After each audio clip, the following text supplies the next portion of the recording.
하나님 말씀 보겠습니다. 하나님 말씀 요한계시록 17장 7절에서 12절까지 보겠습니다. 요한계시록 17장 7절에서 12절까지 같이 읽겠습니다. 천사가 이르되 왜 놀랍게 여기느냐?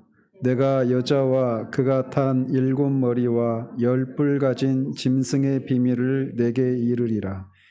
내가 본 짐승은 전에 있었다가 지금은 없으나 장차 무저갱으로부터 올라와 멸망으로 들어갈 자니 땅에 사는 자들로서 창세 이후로 그 이름이 생명책에 기록되지 못한 자들이 이전에 있었다가 지금은 없으나 장차 나올 짐승을 보고 놀랍게 여기리라. 지혜 있는 뜻이 여기 있으니 그 7머리는 여자가 앉은 7산이요 또 7왕이라. 5은 망하였고 하나는 있고 다른 하나는 아직 이르지 아니하였으나 이르면 반드시 잠시 동안 머무르리라. 전에 있었다가 지금 없어진 짐승은 8째 왕이니 7 중에 속한 자라. 그가 멸망으로 들어가리라. 내가 보던 10뿔은 10왕이니 아직 나라를 얻지 못하였으나 다만 짐승과 더불어 임금처럼 한동안 권세를 받으리라. 아멘. 지난주에는 큰 음녀가 누구이고 그가 무엇을 하는지에 대해서 살폈습니다. 요한은 물 위에 앉은 큰 음녀에 대한 환상을 보고 크게 놀랐는데 오늘 보면은 이 천사가 요한에게 큰 음녀와 그녀가 올라타 앉아있는 짐승과의 관계에 대해서 해석해주고 있습니다. 그래서 오늘 본문 역시 여러분들이 계시록과 관련해서 사람들 사이에서 많이 논쟁거리가 되고 있는 그런 부분이 나와 있는 본문입니다. 요한계시록 믿지 않는 사람들조차도 가장 요한계시록과 관련해서 가장 많이 언급되고 있는 것이 있다면 666이죠. 666, 그 다음에 지난번에 살핀 아마겟돈 전쟁. 그리고 또 여기서 이제 오늘 본문에 나오는 7머리는 뭐고 10뿔, 우리 말하는 10왕은 뭐냐 해가지고 이런 것이 이렇게 논쟁거리가 되고 있습니다. 그래서 천사가 이제 1절에 있는 천사죠. 그러니까 7대접을 가진 천사 중에 하나가 그 요한에게 이렇게 말을 합니다. 왜 놀랍게 여기느냐? 내가 여자와 그가 탄 7머리와 10뿔 가진 짐승의 비밀을 내게 이르리라. 이렇게 말을 하면서 이 여자와 이 짐승의 비밀을 이렇게 해석해 주기 시작을 합니다. 그리고 이어지는 해석을 통해서 음녀가 얼마나 악한 자들의 그 권세를 등에 업고 있는가를 보여주고 그 여자와 짐승의 운명을 알려줌으로써 요한으로 하여금 음녀가 행하는 악행을 보고 전혀 놀랄 일이 아니다라고 하는 것을 깨닫게 해줍니다. 그러니까 이 비밀을 알려주는 목적은 바로 그거예요. 그러니까 요한이 큰 음녀를 보고 그의 음행과 그 교회를 핍박하는 그 분노의 그 잔을 쏟아내는 이런 것들을 보고 막 놀랬잖아요. 근데 이들의 실체가 뭔지, 이 음녀의 실체가 뭐고 그 음녀가 그런 권세를 행하는 그 배후에 있는 짐승의 실체가 무엇이고 그들의 각각의 운명이 무엇인가를 알려줘서 요한으로 하여금 놀라지 말라. 그런 것을 보더라도 놀라지 말라고 말을 해주는 겁니다. 그러니까 이 비밀을 알게 되는 궁극적 목적은 바로 거기에 있는 거예요. 그러니까 이 비밀이 뭔가를 아는 것에서 그치는 것이 아니라 그것을 알고 놀라지 말라라는 겁니다. 그런 것을 염두에 두고 이제 하나 보시면 방금 전에도 말씀드린 것처럼 7머리가 뭐냐 또 10뿔이 뭐냐에 대해서 많은 주장들이 있습니다. 그런데 천사가 그거를 뭐라고 말을 하고 있습니까? 비밀이라고 말을 하고 있어요. 비밀, 미스테리온. 비밀이라고 하는 게 이게 이제 결국 계시의 영역에 속한 것이다라는 겁니다. 계시의 영역에 속한 것이기 때문에 인간의 이성으로는 이해할 수가 없고 천사가 요한에게 알려준 계시를 의존해서만 알 수 있는 그런 내용이다. 이렇게 말을 하고 있는 거예요.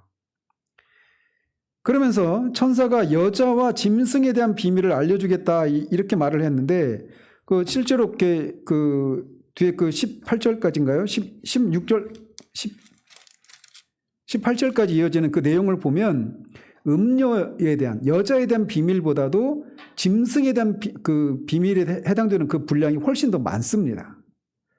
이것은 여자와 짐승이 서로 불가분리의 관계예요. 뗄래 뗄 수 없는 서로 밀접한 관계이지만 여자가 짐승을 주도하는 것이 아니라 짐승이 여자를 주도하는 이런 관계에 있기 때문에 그 음녀의 행위를 그 주도하고 있는 그 뒤에 있는 짐승의 실체를 아는 것이 더 중요하고 그게 더 본질적인 것이기 때문에 짐승에 대한 비밀이 더 깁니다. 분량이. 자, 그러면서 8절에 보면 여자가 올라탄 짐승의 실체에 대해서 이렇게 말을 합니다. 내가 본 짐승은 전에 있었다가 지금은 없으나 장차 무저갱으로부터 올라와 멸망으로 들어갈 자니 라고 말을 합니다.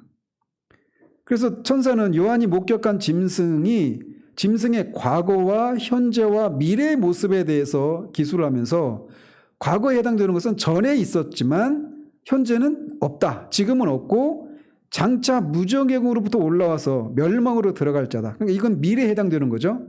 이 짐승의 과거와 현재와 미래에 대해서 이렇게 기술을 하고 있어요. 그러면서 이 8장 그 하반절에도 보면 똑같은 표현이 있죠. 그죠? 상반절에도 이 표현이 있고 하반절에도 똑같이 반복되어 있죠.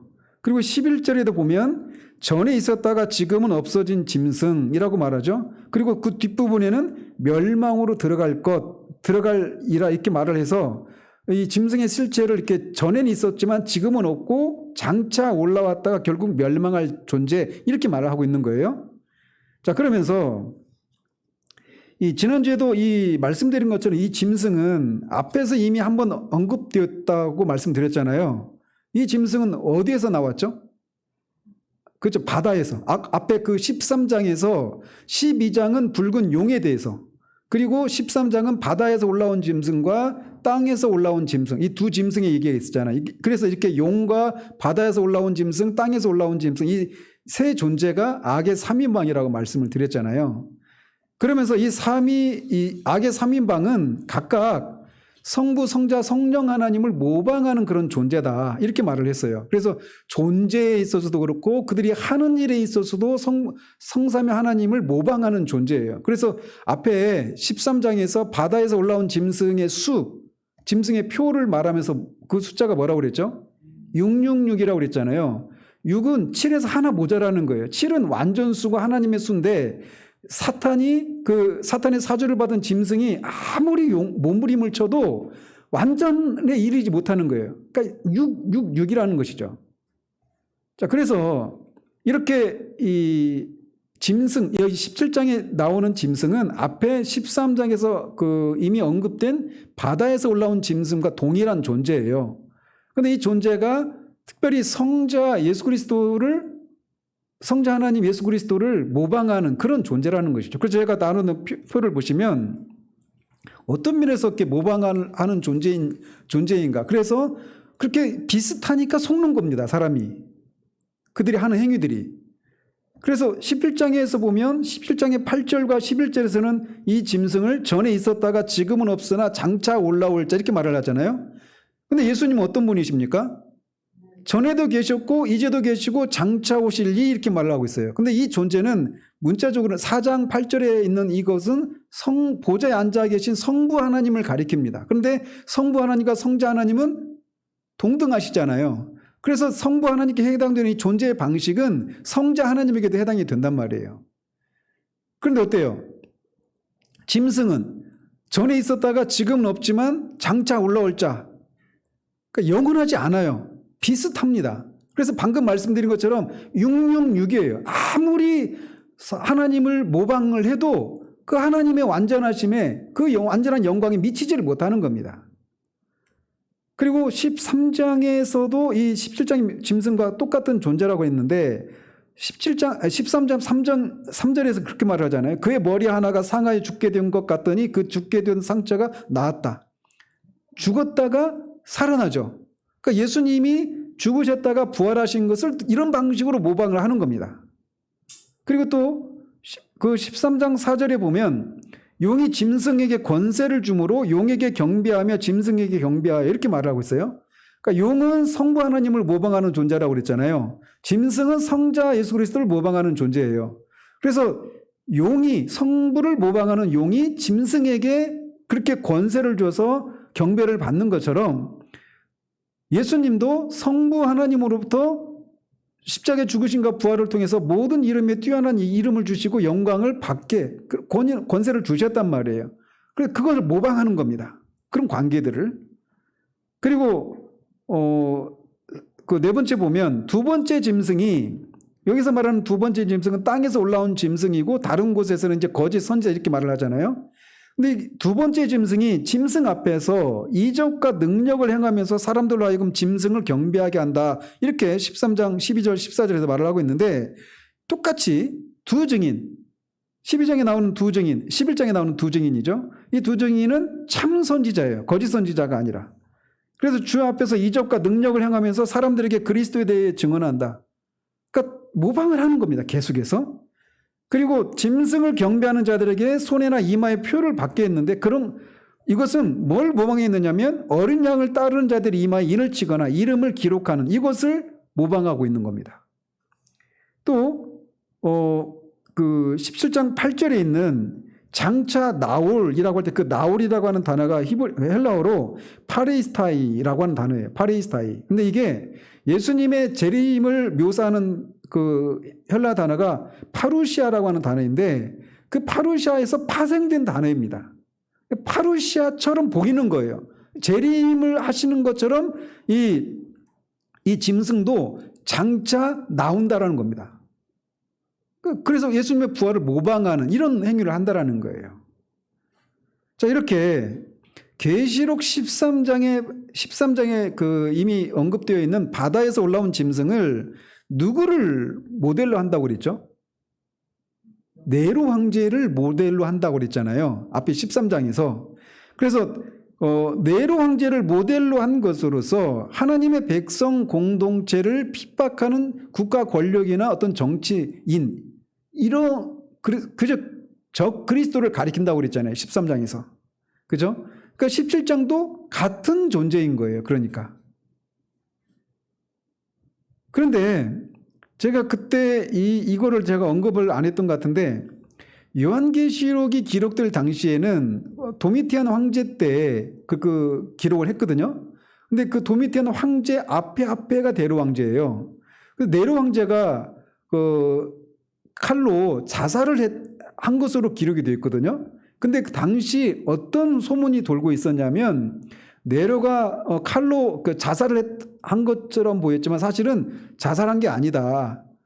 자살한 게 아니고 그 유프라테스 강을 국경으로 해가지고 동쪽에 있는 제국이 하나 있다고 그랬죠. 파르티아 제국. 그래서 파르티아 제국은 뭘로 유명하다고 그랬어요? 기병대로 유명하다고 그랬잖아요. 다 제가 했던 얘기들이에요. 그 기병대들이 마병대가 그렇게 넘어온다고 그랬잖아요. 바로 그 제국, 그 파르티아 제국으로 네로가 갔다가 다시 거기서 파르티아 제국의 그 마병대를 이끌고 로마로 와가지고 여기 로마를 함락할 것이다라고 하는 이런 소문이 돌고 있었어요. 그래서 네로가 죽었다가 살아났죠.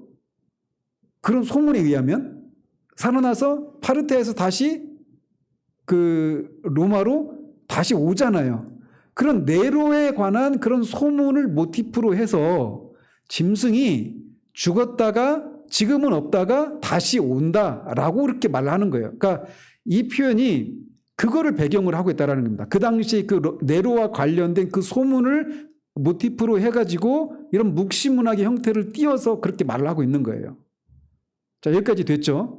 자, 그러면서 그렇다면 그러니까 이 13장에서 있는 짐승은 네로의 부활과 관련된 거고 17장은 다시 오는 거니까 네로의 부활과 관련된 그런 모티프를 따가지고 그렇게 얘기를 하고 있는 겁니다. 자, 그렇다면 여기서 말하는 전에 있었다가 지금은 없으나 장차 무저갱으로부터 올라와 멸망으로 들어갈 자라고 하는 그런 말이 뭘 의미하느냐라는 겁니다. 결론적으로 말씀을 드리면 이 짐승이 이게 짐승이잖아요. 이 짐승을 이렇게 표현하고 있는 거예요. 전에는 있었지만 지금은 없고 장차 올라와서 멸망할 자 이렇게 말하고 있어요. 짐승이. 근데 그게 뭘 의미하느냐면 짐승이 과거에는 활동했어요. 전에 있었다. 이 얘기는 과거에는 활동했었다라는 겁니다. 그런데 지금은 없다라는 거예요.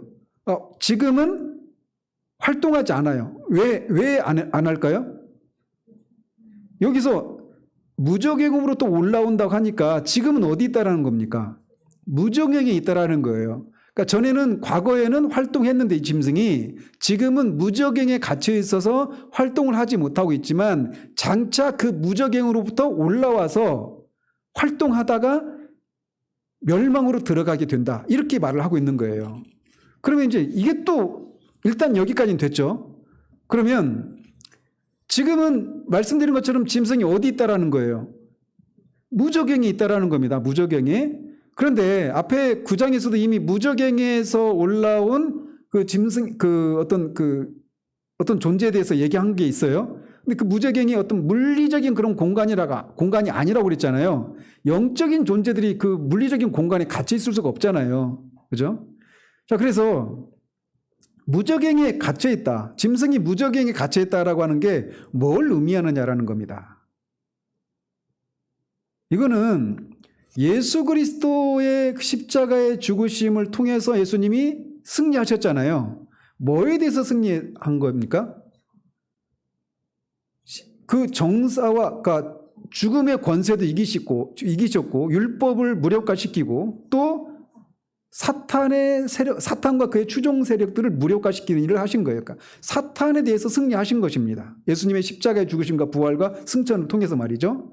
그래서 그 무적행에 갇혔다라고 하는 것은 바로 이렇게 그리스도의 초림을 통해 초림 때 십자가와 부활과 승천을 통해서 얻으신 그 승리 때문에 이 짐승이 무력화됐다라는 겁니다. 사탄이 무력화된 것처럼 사탄으로부터 권세를 받은 이 짐승도 무력화돼서 과거와 같은 방식으로 활동하지 못하고 있는 상태를 무적행에 갇혀 있다 이렇게 표현하는 거예요.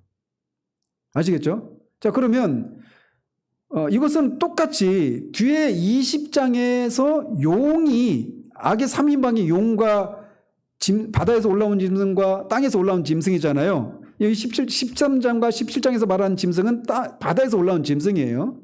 그러니까 바다에서 올라온 짐승도 그렇게 예수님의 초림을 통해서 초림 때 일어난 십자가와 부활과 승천을 통해서 승리를 하셨을 때 사탄과 그의 추종 세력에 대해서 승리하셨을 때 이 짐승도 무력화가 됐다라는 겁니다. 그래서 과거에 활동했던 방식으로 활동을 못하고 억제되어 있는 거예요.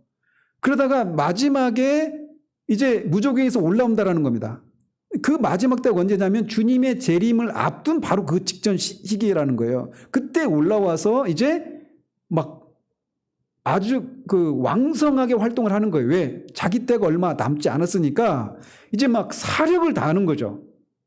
그거를 얘기를 하는 거예요. 그런데 말씀드린 것처럼 짐승에게 이런 권세를 주는 존재가 누구예요? 용이잖아요. 용.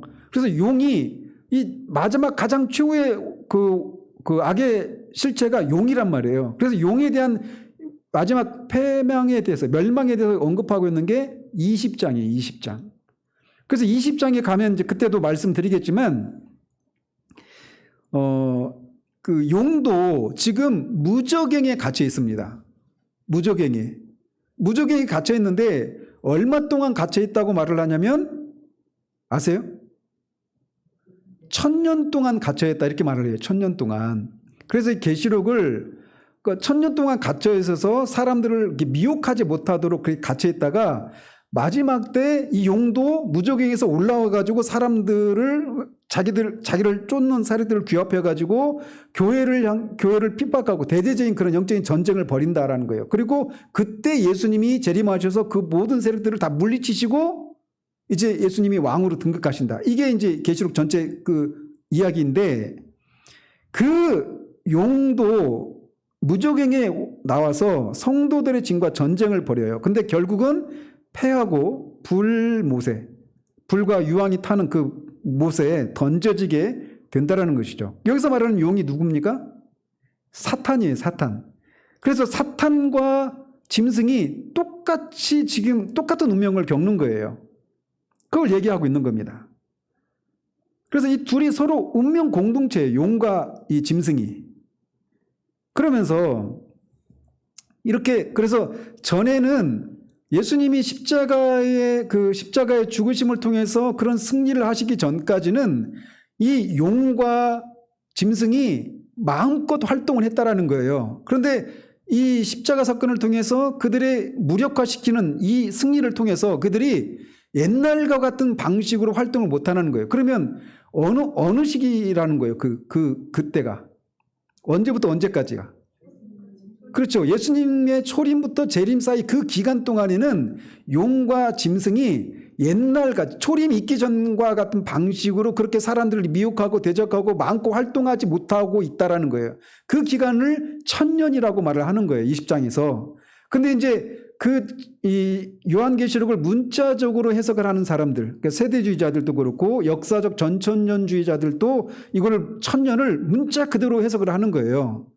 그래서 이 1000년 동안 용이 또 짐승이 무저갱에 갇혀서 그 사람들을 미혹하지 못하고 옛날과 같이 활동하지 못하게 되는 그 시간을 1000년 왕국이라고 하는 거예요. 1000년 왕국. 그 1000년 왕국 어디 있는 거예요?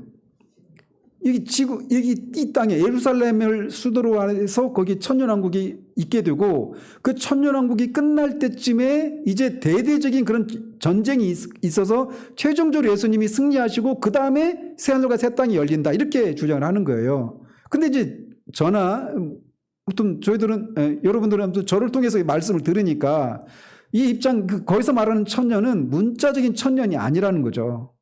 그러니까 이 땅의 지상 왕국의 지상에 건설되는 1000년 왕국을 우리는 믿지 않아요.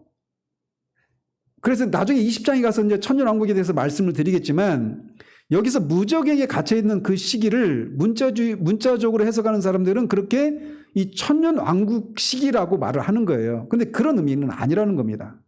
어떻게 받아들여야 되느냐?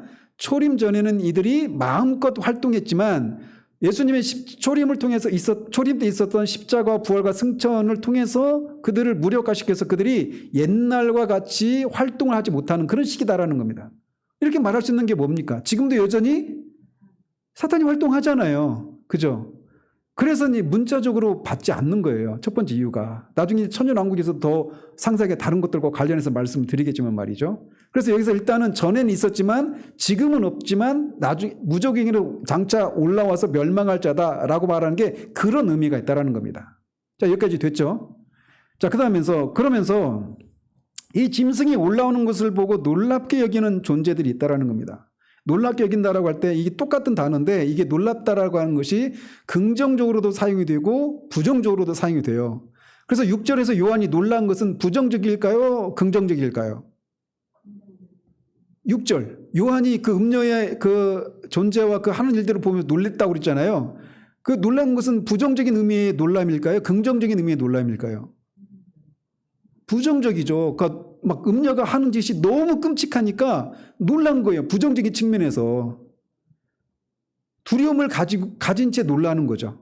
그런데 여기서 이제 이 8절에서 말하는 짐승이 올라오는 것을 보고 놀랍게 여긴다고 할 때 똑같은 단어인데 그 놀랍게 여기는 존재들이 누구라고 말합니까? 땅에 사는 자들로서 창세 이후로 그 이름이 생명책에 기록되지 못한 자들. 이 사람들은 뭐예요? 한마디로 불신자들이죠. 그죠? 근데 이들이 그 짐승을 보고 놀랜다라고 할 때 그 놀랜다라고 하는 것은 어떤 경이로움을 가지고 놀라는 의미일까요? 어떤 두려움을 가지고 놀라는 놀람일까요? 그렇죠. 전자죠. 그러니까 전자죠. 전자체가. 그죠? 경이로움을 가지고. 왜? 이들도 똑같은 본성을 가진 존재이기 때문에 그래요. 불신자들도. 그러면서 앞에서도 잠시 언급했지만 여기서 나올이라고 하는 단어가 주님의 재림을 묘사하는 파루시아에서 파생된 단어를 사용하고 있다고 말씀드렸잖아요. 그래서 이 7머리와 10뿔을 가진 짐승이 예수 그리스도의 재림을 모방해서 출현할 것을 보여주고 있는 거예요. 그러니까 예수님이 재림하신 것처럼 생각하니까 믿지 않는 사람들은 그걸 보고 막 놀라는 겁니다. 경이로움을 가지고. 근데 그런 사람들은 다 불신자들이라는 거예요. 생명증에 기록이 되지 못한 그런 사람들만 짐승을 보고 그렇게 경이로움을 가지고 놀란다라는 거예요.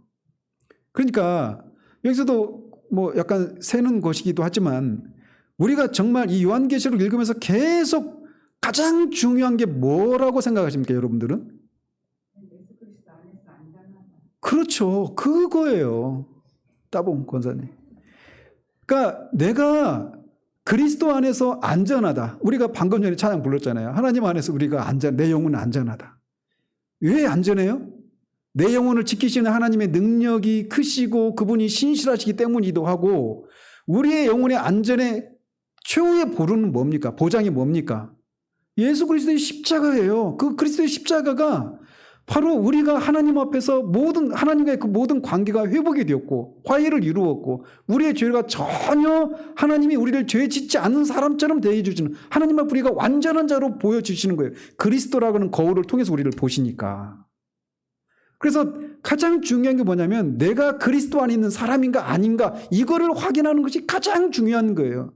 그래서 짐승이 누구인지, 짐승이 뭔 짓을 할 것인지, 어떤 끔찍한 일들이 일어나든지 내가 그리스도 안에 있다라면 나는 안전한 거예요. 그래서 계시록을 계속 말씀드렸잖아요. 계시록을 보면서 큰일 났다. 막 어떤 세계에서 일어나는 그런 걸 보면서 최순실이 말한 것처럼 큰일 났다. 이렇게 하면 안 된다라는 거예요. 그거는 잘못 해석하고 있는 데서 나오는 결론인 거예요.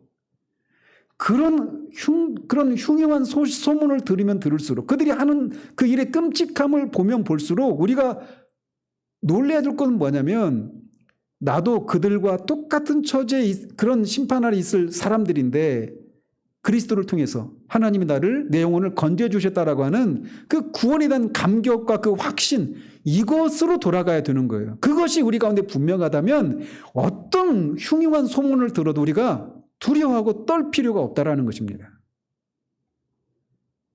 천사가 지금 요한에게 왜 놀랍게 여기냐고 말하는 거예요. 놀랍게 여기지 말라라는 겁니다. 그 짐승과 음녀의 그 최후의 그 심판이 무엇이고 그 결말이 무엇이고 그들의 배후인 용의 결말이 무엇인가를 알면, 그리고 너희를 지키고 있는 하나님이 어떤 분이시고 그 역사의 두루마리를 푸는 그리스도가 어떤 분인가를 너희들이 알면, 그분과 관계를 맺고 있다면 놀랄 필요가 없다라고 말하는 거예요. 그러니까 이 얘기를 해주는 겁니다. 이 비밀을. 자, 그러면서 짐승의 7머리에 대해서 설명을 합니다. 그래서 9절에 보면, 우리말 성경에는 이제 9절로 해놨는데 원래 이제 그 성경이 장절이 없는 거 아시죠? 원래 원문은. 원래는 그냥 대문자로 이게 띄어쓰기도 없이 그냥 딱 붙어 있어요. 원문을 보면. 띄어쓰기도 없이. 그러니까 이게 그 장절을 이렇게 구분한 것이 굉장히 큰 거죠. 그죠? 독자들로 하여금 그 성경을 읽을 수 있도록 해준 게. 스테파누스인가라고 하는 사람인데 굉장히 큰 일을 한 거예요. 그래서 이 지혜 있는 뜻이 여기 있으니 그 7머리는 여자가 앉은 7산이요 또 7왕이라. 여기까지 같이 읽어야 되는 거예요. 자, 그래서 천사는 7머리를 뭐라고 말을 합니까? 두 가지를 얘기하죠. 7산, 7왕 이렇게 말을 해요. 자, 그러면서 그 7머리가 무엇인가를 설명을 하면서 뭐라고 말을 합니까?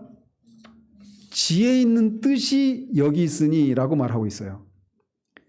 지혜 있는 뜻이 여기 있다라고 말하고 있는데, 이것은 앞에 13장 18절에서 짐승의 수에 대해서 얘기하면서 지혜가 여기 있으니 라고 했던 것과 똑같아요. 근데 다만 차이가 있다라면, 지혜 있는 뜻이라고 번역한 이게 헬라어로 누스라고 하는 단어이거든요. 영어로는 마인드예요. 마인드. 그러니까 이성, 어떤 그 마음, 이렇게 우리가 번역할 수 있겠죠. 그러니까 마음과 목숨과 뜻을 다해서 할 때 그 마음과 뜻 다 같은 단어입니다. 마인드예요. 마인드. 헬라어로는 누스라고 하는 단어예요. 그러니까 13장 18절에서는 지혜가 여기 있으니라고 했는데, 여기 17장에서는 누스라고 하는 이 마음, 뜻, 이성, 이런 것을 포함해서 지혜가 여기 있다 이렇게 말을 하고 있어요. 이게 무슨 말이냐면, 일곱 머리와 열 뿔에 대한 천사의 해석을 이해하기 위해서는 지혜를 동반한 이성적인 성찰이 요구된다라고 하는 것을 말해주는 거예요. 그래서 일곱 머리와 열 뿔이 상징하고 있는 의미를 조심스럽고 사려 깊게 접근해서 그 의미를 알려고 해야 된다는 것입니다. 즉 천사는 일곱 머리와 열 뿔이 어느 누구나 깨달을 수 있을 만큼 명료한 것이 아니라 오직 지혜로운 마음을 가지고 있는 이들만 깨달을 수 있는 것이라고 하는 것을 환기시켜주고 있는 거예요. 그러니까 이것을 딱 보는 순간 일곱 머리가 일곱 여자가 앉은 일곱 산이요 일곱 왕이라고 말할 때 딱 보는 순간 아 그거 이렇게 못 알아듣는다라는 거죠. 자, 근데 먼저 그래서 천사는 일곱 머리를 여자가 앉은 일곱 산이라고 말을 합니다. 근데 많은 학자들은 여기서 말하는 일곱 산을 로마를 가리킨다고 해석을 합니다. 로마를 가리킨다고. 왜냐하면 로마라고 하는 도시가 7개의 언덕 위에 앉은 도시이기 때문에 그래요. 로마라고 하는 도시가. 그런데 만약에 일곱 산을 그렇게 로마 자체로 이해하면 어떤 그 모순이 발생을 할까요? 이 일곱 산은 누가 앉아있다고 그랬어요? 여자가 앉아있다고 그랬잖아요. 여자가 앉은 일곱 산 이렇게 말해요. 근데 일곱 산이 로마라고 그랬잖아요. 그럼 여자가 로마에 앉아있다 이렇게 말을 하는 거잖아요. 근데 여자가 누구라고 그랬습니까? 지난주에 5절에 보면 바벨론이라고 말했죠. 바벨론은 뭘 가리킨다고 그랬어요? 1차적으로 로마를 가리킨다고 그랬잖아요. 그러면 여자가 로마에 앉아있다 이렇게 말했는데 로마가 로마에 앉아있다 이렇게 되는 거예요. 그러면 이 일곱 산을 로마로 그렇게 해석을 하면 모순이 발생하는 거죠. 그죠? 그래서 일곱 산이라고 말하면서 또 일곱 왕이라고 하는 부연 설명을 해놓고 있는 겁니다. 그러니까 학자들 중에 이 일곱 산을 로마로 해석하는 해석은 받을 수가 없는 거죠. 이런 해석상의 모순이 발생하니까. 그래서 일곱 왕이라고 말을 하는데 일곱 왕에 대해서 뭐라고 말을 합니까? 5은 망하였고 하나는 있고 다른 하나는 아직 이르지 아니하였으나 이르면 반드시 잠시 동안 머무르리라 이렇게 말을 합니다. 자, 여기서 일곱 산이 로마를 가리키지 않는다고 그랬잖아요. 그런 것처럼 일곱 왕 역시도 문자적으로 해석을 하면 안 돼요. 똑같은 원리를 적용해야 되잖아요. 그래서 이 로마로 해석하는 사람들은 일곱 왕을 로마의 일곱 황제로 해석을 합니다. 근데 문제가 발생해요. 어떤 문제가 발생하느냐면 로마 제국의 기초를 놓은 사람이 아우구스투스라고 하는 황제입니다. 그러니까 우리가 영어 8월이 영어로 어거스트거든요. 그거를 그대로 읽으면 아우구스트예요. 그 황제 이름을 따서 아우구스트라고 하는 거예요. 그러니까 원래 7월이 31일이고 8월이면 어떻게 해야 됩니까? 홀짝홀짝 하니까 31이어야 되잖아요. 근데 위대한 자, 존엄한 자라고 하는 뜻이거든요. 아우구스투스가. 그런 사람을 기리는 달이기 때문에 하루가 더 있는 거예요. 31일이 있는 겁니다. 8월 31일이. 재밌죠? 상식이에요, 그냥. 죄송합니다. 잘나치서. 근데 어쨌든 그 말하는 아우구스투스가 로마 제국의 기초를 놓은 왕이에요. 그거를 기준으로 할 것이냐 아니면 최초의 황제라고 불렸던 존재가 케사르예요. 시저 들어보셨죠? 시저나 케사르나 똑같은 거예요. 로마식으로 읽느냐 다 영어식으로 읽느냐 이런 차이가 있는 거죠. 성경에서는 가이사 이렇게 말을 하죠. 가이사, 케사르, 시저 다 똑같은 인물이에요. 그리고 인물의 이름이 시저, 가이사, 케사르이기도 하고 바로 왕 하면 애굽의 왕을 다 바로라고 불렀잖아요. 그런 것처럼 로마의 황제를 케사르, 시저, 가이사 이렇게 부르기도 합니다. 그러니까 왕의 통칭인 왕을 가리키는 그런 명칭으로서 케사르, 시저, 가이사 이렇게 말을 하기도 하고 이름으로 그렇게 케사르, 시저, 가이사 이렇게 부르기도 하는 거예요. 근데 어쨌든 이 최초의 황제라고 하는 사람은 진정한 황제는 케사르라고 하는 인물이에요. 그 인물을 기준으로 해서 다섯 번째냐, 여섯 번째냐, 일곱 번째냐 이렇게 나눌 것이냐, 아니면 아우구스투스를 기준으로 할 것이냐 이렇게 따라 달라요. 그리고 또 하나 칼리굴라라고 하는 황제가 최초로 자신을 신이라고 그렇게 주장했거든요. 근데 그게 5대 황제인가 그래요. 그 사람을 기준으로 해서 5은 갖고 지금 있고 나중에 하나 나타나 이렇게 하느냐에 따라서 이 왕이 다 달라요. 그리고 그 중간에 몇 개월짜리 황제들도 있었습니다.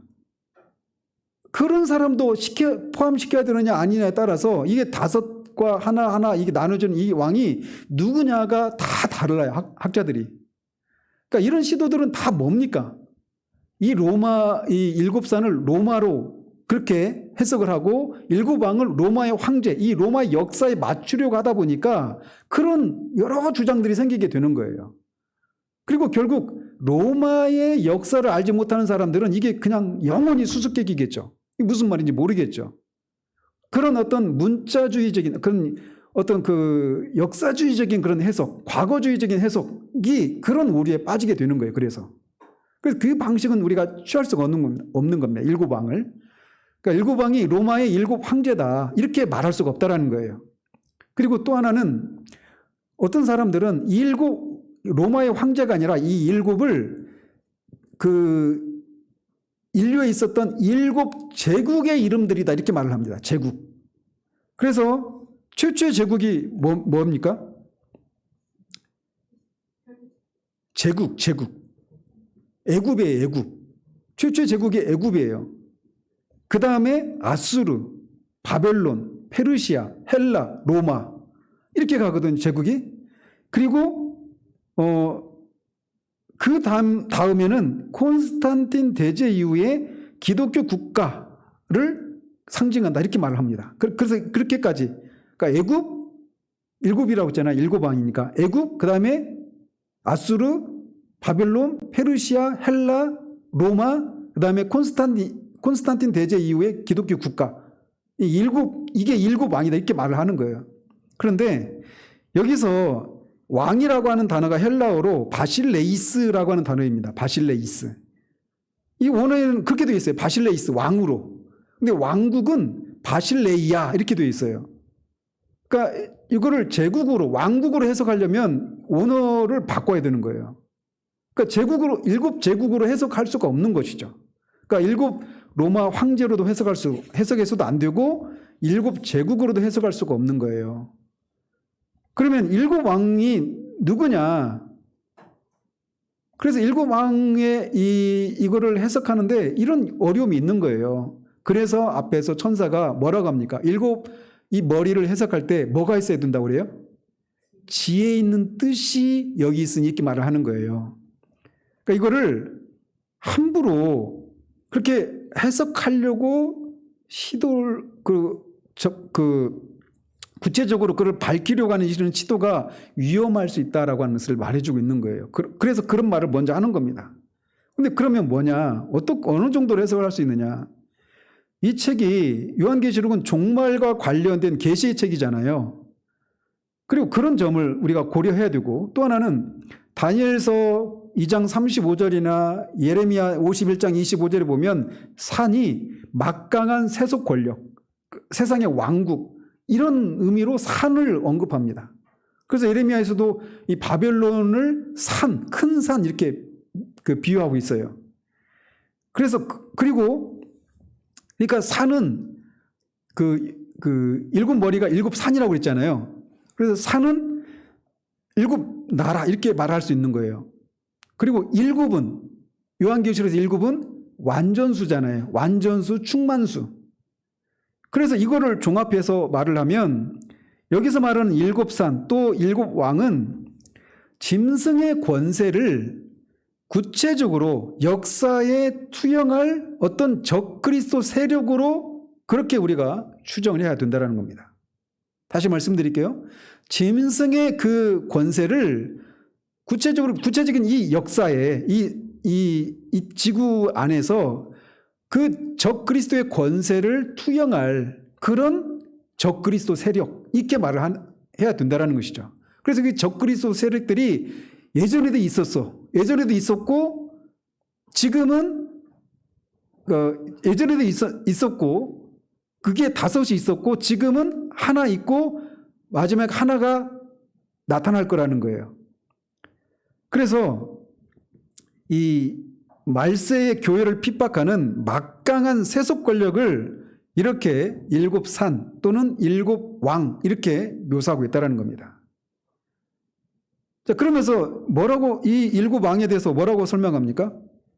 5은 망하였고 하나는 있고 다른 하나는 아직 이르지 아니하였으나 이르면 반드시 잠시 동안 머무르리라 이렇게 말을 하고 있어요.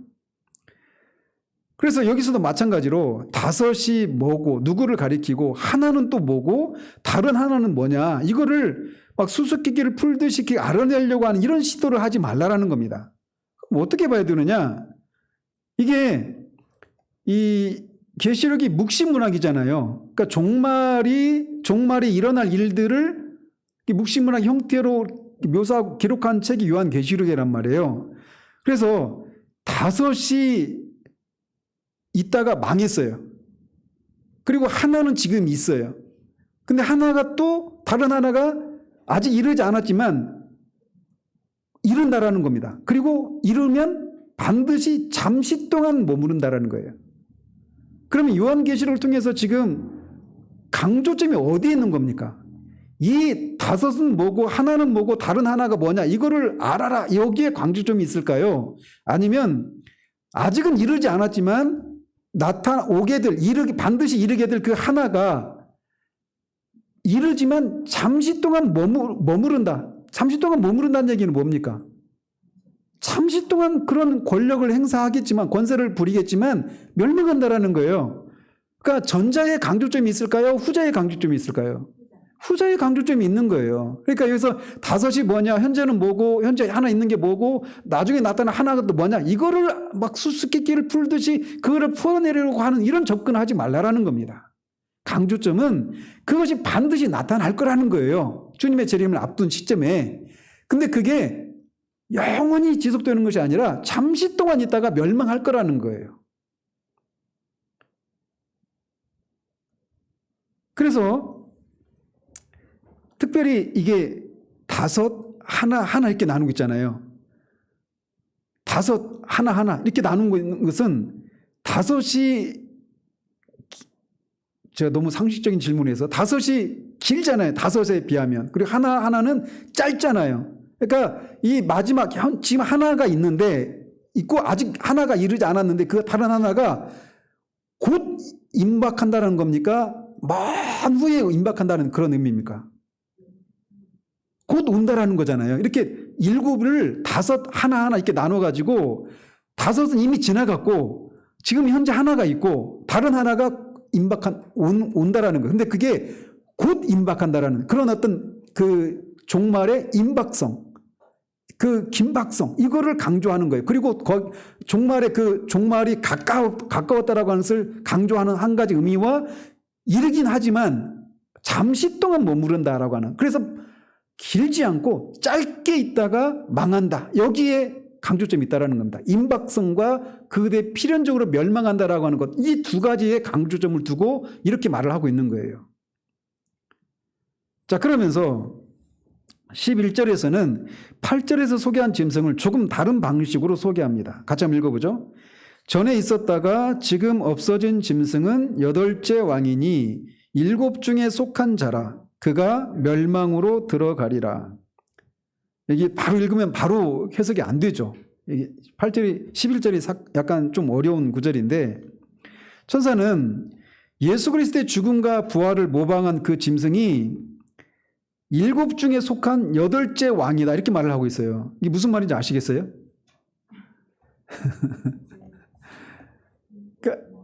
그러니까 7 그 짐승이 7 왕이라고 그랬잖아요. 7 8째 왕이 그러니까 전에 있다가 지금 없어진 짐승이 8째 왕이라는 거예요. 근데 그 8째 왕은 누구냐?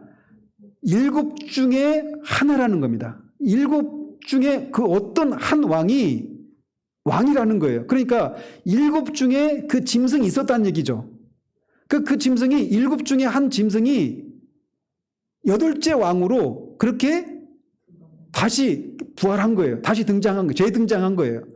이게 왜 이런 얘기를 하느냐면 아까도 말씀드렸죠. 로마서 13장에서 그 네로 황제를 모티프로 해가지고 그 네로가 죽은 게 아니라 사실은 살아있고 파르티아에 대피했다가 도망갔다가 기병들을 이끌고 다시 와서 로마를 다시 점령할 것이다. 이런 소문이 돌고 있었다 그랬잖아요. 그런 것을 모티프로 한 겁니다. 여기서도. 그래서 그 당시에는 어떤 소문이 돌고 있었냐면 도미티안 황제가 이 네로가 그렇게 환생을 한 존재다. 이런 소문도 있었어요. 그러니까 도미티안이나 네로나 똑같이 어떤 특성을 가지고 있는 존재들이냐면 하나님의 백성 공동체인 교회를 핍박하는 존재예요. 그러니까 그 네로는 그 짐승들 중에 하나죠. 몇 번째 왕인지는 확실하지 않지만 그 짐승 중에 하나란 말이에요. 네로는 이 묵시록의 그 배경을 가지고 보면 무슨 말인지 아시겠죠? 근데 도미티안이 바로 그 네로가 다시 환생한 거라고 하는 이런 소문을 가지고 이런 얘기를 하는 거예요. 그렇다고 해서 이 8째 왕이 네로다 이렇게 말을 할 수는 없어요. 상징만 따가지고 이렇게 말을 하는 거니까. 상징적으로 모티프만 따가지고 상징적으로 말을 하는 거니까 말이죠. 그래서 여기서 말하는 7째 전에 있었다가 지금은 없는 짐승이 8째 왕이라고 말을 했잖아요. 근데 그게 올라왔다가 멸망한단 말이에요. 그래서 그 8째 왕이 적그리스도 세력인 7왕 중에 하나가 재현된 것이지만 재출현한 것이지만 그 존재가 네로다 이렇게 말을 할 수가 없다라는 거예요. 이것은 마치 신약 성경에서 말라기 4장에 보면 그 예수님이 메시아가 오기 전에 누가 나타나서 그 메시아 올 길을 준비한다고 그랬어요? 말라기에 엘리야잖아요. 엘리야. 예? 엘리야가 와서 그 백성들의 마음을 아버지께로 돌이킬 수 있는 그런 마음의 준비를 한다 이런 얘기가 있거든요. 근데 그 엘리야가 나왔습니까? 안 나왔습니까? 언제? 세례요한이 엘리야잖아요. 근데 세례요한이 엘리야는 아니죠. 근데 세례요한을 엘리야라고 하죠. 이런 것과 관계 있는 거예요. 8째가 이것도 짐승인데 7 중에 하나라는 거예요. 7 중에 하나 속해 있는 존재라고 말을 하는 것이 이런 의미예요. 그러니까 8째도 적 그리스도인데 이미 있었던 그 적 그리스도와 같은 그런 존재라는 것이죠. 존재론적으로는 구분이 돼요. 그죠? 그 7죄 중에 어떤 왕이었고 8째는 8째 왕이에요. 그런데 하는 짓은 똑같은 거예요. 근데 마치 세례 요한과 엘리야는 다른 존재잖아요. 근데 엘리야 선지자가 하는 것과 세례 요한이 하는 것이 본질에 있어서는 같기 때문에 세례 요한이 엘리야가 구분이 됨에도 불구하고 세례 요한을 엘리야로 하는 것과 똑같은 이치라는 거예요. 이해되시죠? 네, 됐습니다. 그러면. 그래서 우리의 관심은 뭐냐면 이 네로로 상징되는 그런 적 그리스도가 나타날 거라는 거예요. 그렇게 이해하시면 되는 거예요. 그러니까. 그래서 여기서 8째 왕인 짐승, 즉 적 그리스도가 누구인가에 관심을 두고 있을 것이 아니라는 겁니다. 방점은 어디 있어야 돼요? 그가 멸망하게 된다는 겁니다. 아시겠죠? 자, 그래서 12절은 이제 10뿔에 대해서 설명을 합니다. 같이 한번 읽어보죠. 내가 보던 10뿔은 10왕이니 아직 나라를 얻지 못하였으나 다만 짐승과 더불어 임금처럼 한동안 권세를 받으리라. 자, 천사 해석에 따르면 10뿔은 아직 나라를 얻지 못한 10왕이라고 말을 합니다. 여러분들이 아마 권사님이나 박집사님이나 강집사님은 아마 이런 얘기를 들었을 거예요. 저도 어렸을 때 들었는데 10왕이 이유다. 이런 얘기 들어보셨죠? 그죠? 다 들어보셨네. 연식이 다 비슷하군요. 그래서 이유 공동체가 막 결성되려고 할 무렵에 이 계시록에서 말하는 10뿔을 가진 10왕을 이유라고 해석하는 해석들이 많이 등장을 했습니다. 근데 그 해석이 지금은 다 사라졌죠. 왜냐면 지금 EU 회원국이 27개국이에요. 그러니까 어떤 걸 계속 말씀드리고 싶은 거냐면 요한계시록에서 나오는 어떤 숫자를 어떤 역사 속에서 일어나는 어떤 역사적인 사건과 어떤 단체나 기구나 어떤 인물, 국가 이런 것에 꿰맞추려고 하다가 계속 이런 실수를 하는 거예요. 어느 한두 명이 아니라 역사 속에서 계속 반복되었어요. 그러니까 서기 120년대에 이미 몬타누스라고 하는 사람이 천년왕국이 도래했다라고 그런 이단이 이미 나왔거든요. 그러니까 이미 그리고 데살로니가 전후서나 요한계시록이나 이런 것을 썼던 목적이 뭡니까? 특별히 데살로니가서를 쓴 목적이 뭐냐면 가장 중요한 주제가 바로 그거였어요. 재림과 관련해 가지고 이미 그 당시에 이단이 교회 안에 들어와 있었던 거예요. 그 잘못된 종말론에 사로잡혀서 어떤 사람들이 일을 안 하는 거예요. 주님의 재림이 금방 임할 것인데 뭐 시집가고 장가가고 공부하고 직장 잡고 이런 게 무슨 의미가 있겠느냐, 이런 사람이 있었던 거예요. 지금도 어때요? 시한부 종말론에 빠지면 다 그런 일을 하잖아요. 이게 그냥 오늘날 우리나라 사람만 특별히 하는 게 아니라 이미 역사 속에서 그런 것들이 계속 다양한 형태로 반복돼서 나타났다는 거예요. 그리고 그 공통점이 있는데 뭐냐? 여기서 나오는 어떤 숫자나 이런 것들을 문자적으로 해석을 하면서 그것을 역사 속에 일어난 어떤 사건과 꿰맞춰가지고 이거다 이렇게 해석하는 이런 해석들을 통해서 그렇게 된 거예요. 근데 요한계시록은 그런 책이 아니라는 거예요. 그 열불이 뭐냐? 그 요랑이 뭐냐? 여기서 그걸 풀 수 있는 게 뭐냐면 이들이 짐승과 더불어서 임금처럼 한동안 권세를 얻는다 이렇게 말을 하는 거예요. 그러면 짐승으로부터 이들이 권세를 받는 존재라는 것이죠. 짐승이 뭐라고 그랬습니까?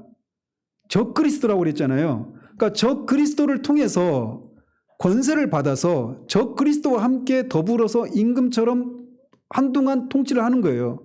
그러니까 이 적그리스도로부터 권력을 받은 어떤 열방의 어떤 국가 지도자 이렇게 해석할 수 있겠죠. 옛날 같으면 왕이라고 할 수 있겠지만 지금 어떤 대통령이 될 수도 있고 아니면 어떤 국제적인 어떤 단체가 될 수도 있겠죠.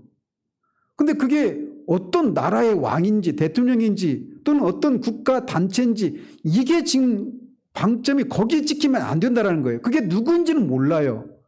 그러나 분명한 것은 적그리스도로부터 이렇게 권세를 받아서 하나님의 백성 공동체인 교회를 핍박하는 그런 존재들이 있을 거라는 거예요. 그게 꼭 열 존재가 아닐 수도 있어요. 열도 완전수, 충만한 수 이런 의미이기 때문에 그런 것을 충족시키는 그런 무리들이 있을 것이다 라고 말을 하는 거예요. 그런데 방점이 어디 있다고요? 그들이 자 여러분들이 한번 찾아보세요. 그 12절에서 한동안이에요. 한동훈이 아니라 한동안 그들이 권세를 받는다라는 거예요. 한동안. 이 한동안이 그 문자대로 보면 아주 짧은 순간입니다. 짧은 기간이에요. 근데 받는 입장에서는 짧은 게 하루가 천년 같죠. 엄청 오래되고 엄청 지속될 것 같아요. 근데 한동안이라는 겁니다. 그러니까 이걸 통해서 뭘 말해주고 있는 거예요. 천사가 이런 해석을 통해서 요한에게. 짐승이 음녀가 네가 지금 음녀의 존재와 그가 하는 일을 보면서 놀래고 있는데 왜 놀래느냐라는 거예요. 놀랄 일이 없다라는 거예요. 그들이 영원히 그런 일을 할 것 같지만 한동안일 뿐이라는 거예요. 그리고 그 음녀가 그런 일을 하도록 그 뒤에 있는 영적인 배경이 짐승인데 그 짐승도 이렇게 한때라는 겁니다. 그러니 두려워하지 말라라는 거예요. 그럼 어떻게 합니까? 안 두려워하고 가만히 있으면 돼요? 아니죠. 요한계시록이 계속 반복되는 주제는 뭐냐? 여기에 기록된 것을 듣고 읽고 지키는 자가 복이 있다. 끝까지 충성해라. 이게 7교회 보낸 서신이잖아요. 핵심적인 메시지가 그거잖아요. 이미 유다서를 가지고 보면 성도에게 이미 단번에 주어진 그 믿음의 도를 끝까지 우리가 붙들고 지키고 그 계명을 따라 살아가는 거예요. 그러면 안전하다.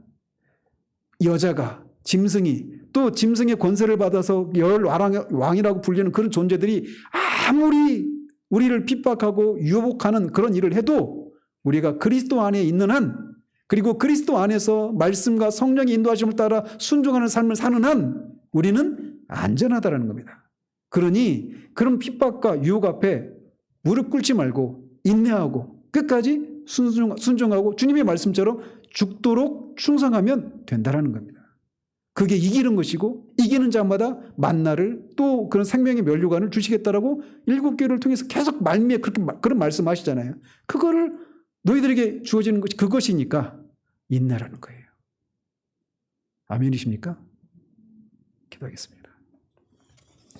하나님 아버지, 오랜 세월 동안 논쟁적인 주제이고 지금도 여전히 수많은 사람들 속에서 수많은 그런 주장들이 난무하고 있는 짐승의 실체를 밝히는 7머리와 10뿔이 무엇인가에 대해서 우리가 살펴보았습니다. 우리는 얼마나 자주 그것을 구체적으로 그게 어떤 존재인지를 풀어내려고 하는 방식으로 이 본문을 접하다가 길을 잃어버린 경우들이 많은지요. 이 계시록을 통해서 우리에게 주시고 있는 그 목적을 우리가 잃어버리지 않도록 주님 도우시옵소서. 그 존재가 우리가 누구인지 몰라도 분명한 것은 그가 반드시 올 것이고 나타날 것이지만, 그리고 사도 요한조차도 놀랄 수 없을 정도로 그런 끔찍한 핍박과 유혹하는 음행을 행하게 하는 일들을 벌이겠지만 우리가 그것을 보고 놀라지 말라고 선사가 말했던 것처럼 놀라지 않는 우리들 되기를 원합니다. 그 비결은 우리가 그리스도 안에 있음을, 그래서 우리가 하나님 앞에서 우리 영혼이 안전함을 확인하고 그 확신을 가지고 끝까지 인내하고 충성하는 그 길에 있음을 알고 주변에서 일어나는 흉흉한 소식들에 우리가 흔들리고 요동하는 그런 우리들 되지 않도록 도우시옵소서. 오히려 더 나아가서 그런 사람들에게 진동치 않는 나라를 받을 수 있는 유일한 길이신 예수 그리스도를 소개하고 그리스도의 복음을 증거하는 그런 우리들 될 수 있도록 붙들어 주시기를 원합니다. 예수 그리스도의 이름으로 기도합니다. 아멘.